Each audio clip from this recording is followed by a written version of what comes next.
Voyons ensemble la plus ancienne des méthodes de pose de parquet massif, la pose clouée. Cette méthode est valable uniquement pour les parquets massifs dont l'épaisseur est au minimum de 20 mm.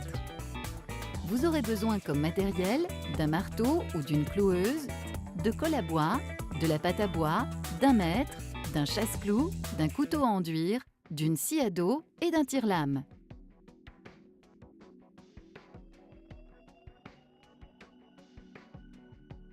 Votre parquet sera fixé sur des lambourdes.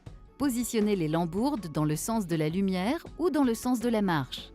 Pour les pièces de grande dimension, la longueur des lames sera parallèle au plus grand côté de la pièce. Vérifiez que les lambourdes soient bien au même niveau.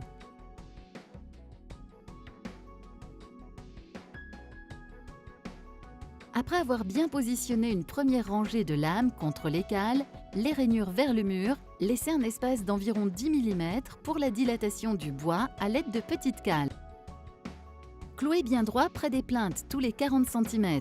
Noyez les clous avec un chasse-clou, puis bouchez à la pâte à bois. Ensuite, clouez en biais dans la languette de la lame. Continuez la rangée en emboîtant la lame dans la précédente et en enduisant de colle à bois les rainures des extrémités pour éviter les grincements. Si la pose de la dernière lame ne nécessite pas de découpe, vous êtes chanceux. Sinon, calculez bien sa largeur à scier sans oublier les 8 mm de jeu périphérique. Si la première rangée nécessite de couper une lame, utilisez la chute pour le démarrage de la rangée suivante. L'utilisation d'un tire-lame vous sera utile pour effectuer le dernier emboîtement.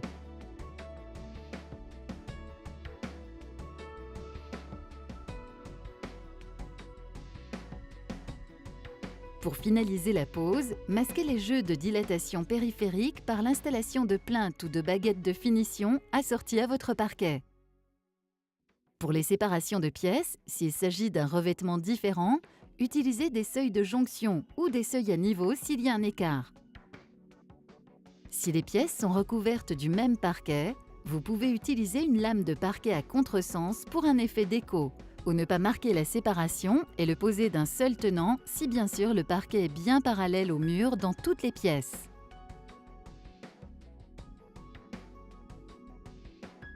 Pour les parquets finis en usine ou prêts à poser, il n'y a aucun traitement spécifique sauf indication du fabricant.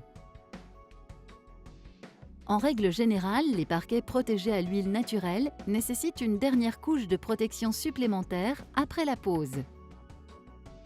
Pour les parquets bruts, huilés, vernis ou teintés, il existe une large gamme de finitions pour protéger et embellir votre parquet. Avant d'appliquer la finition de protection, il est indispensable de réaliser un ponçage très soigné. L'opération sera répétée au moins 2 fois, sinon 3 dans certains cas. Il est fortement recommandé de procéder aux finitions éventuelles du parquet avant de poser les plinthes périphériques et après un séchage complet. Il faudra attendre encore 8 jours au minimum avant une stabilisation parfaite de votre parquet après sa pose. Félicitations, votre parquet massif cloué est posé.